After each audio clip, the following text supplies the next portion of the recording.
Iran अपने परमाणु कार्यक्रम में कहां तक पहुंचा है? यूरेनियम 235 से संवर्धित यूरेनियम बनाने में और परमाणु बम बनाना इतनी जटिल प्रक्रिया क्यों होती है? परमाणु बम या लाभकारी रिएक्टर में यूरेनियम 235 का उपयोग होता है। इसे येलो केक भी कहते हैं क्योंकि यह येलो कलर का होता है।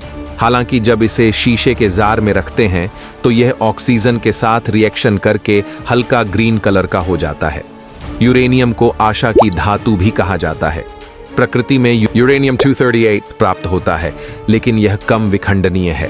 प्रकृति में यूरेनियम 235 मात्र 0.7% ही प्राप्त होता है, लेकिन यह उच्च कोटि का विखंडनीय है। यूरेनियम एलिमेंट्स की पहचान 1789 में जर्मन रासायनिक साइंटिस्ट मार्टिन क्लैप्रॉथ ने की थी।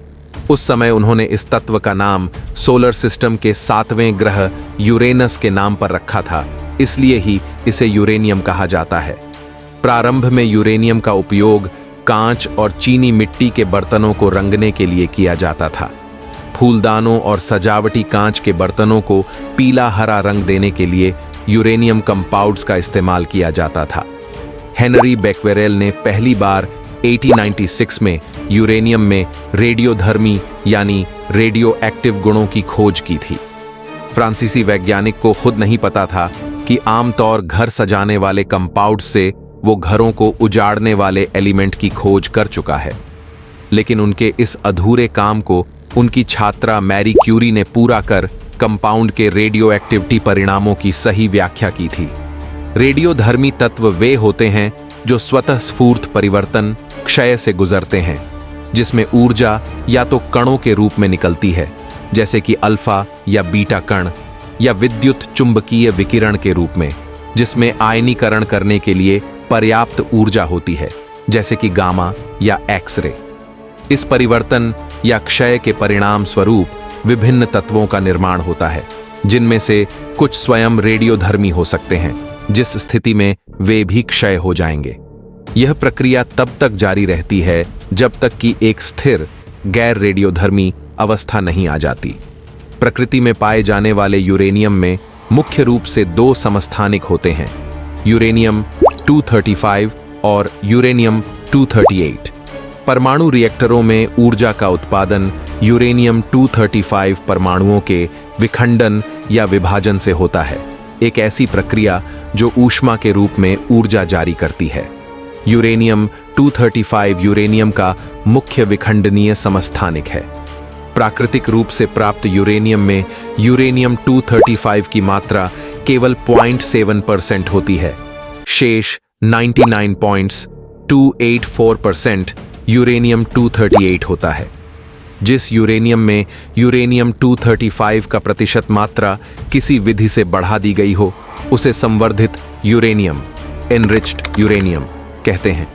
एनरिच्ड यूरेनियम में यूरेनियम 235 की मात्रा 20% से लेकर 80% तक होती है। यह नाभिकीय अस्त्रों के विकास के लिए उपयुक्त होती है। प्रकृति में यूरेनियम 235 तथा 238 साथ साथ मिलते हैं। इनको अलग करने के लिए सेंट्रीफ्यूज में रखकर गोल गोल घुमाया जाता है, जैसे दूध से क्रीम को अलग किया जाता है। गैस सेंट्रीफ्यूज संवर्धन वर्तमान प्रक्रिया है, जिसमें UF6 यूरेनियम हेक्साफ्लोराइड गैस को गैस सेंट्रीफ्यूज सिलेंडर में रखा जाता है और उसे तेज गति से घुमाया जाता है। यह घुमाव एक मजबूत केंद्रापसारक बल बनाता है ताकि भारी गैस के अणु UF6, जिसमें U238 परमाणु होते हैं, सिलेंडर के बाहर की ओर चले जाएं। हल्के गैस के अणु, जिनमें U235 होता है, केंद्र के करीब एकत्र होते हैं।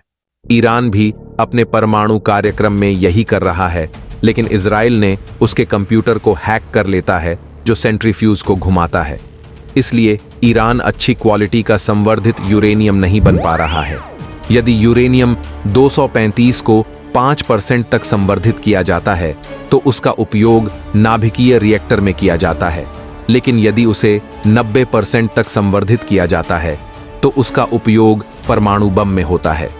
यहां आपको बता दें कि यूरेनियम 235 का 1 किलोग्राम से जितनी ऊर्जा प्राप्त होती है, उतनी ही ऊर्जा 27 लाख किलोग्राम कोयले के जलने से प्राप्त होती है।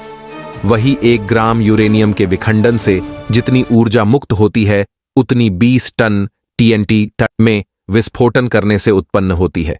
परमाणु बम के रेडिएशन से बचने के लिए पोटेशियम आयोडाइड की गोली ली जाती है, लेकिन जिनकी त्वचा काइटिन की बनी होती है उन पर परमाणु बम के रेडिएशन का प्रभाव नहीं पड़ता है।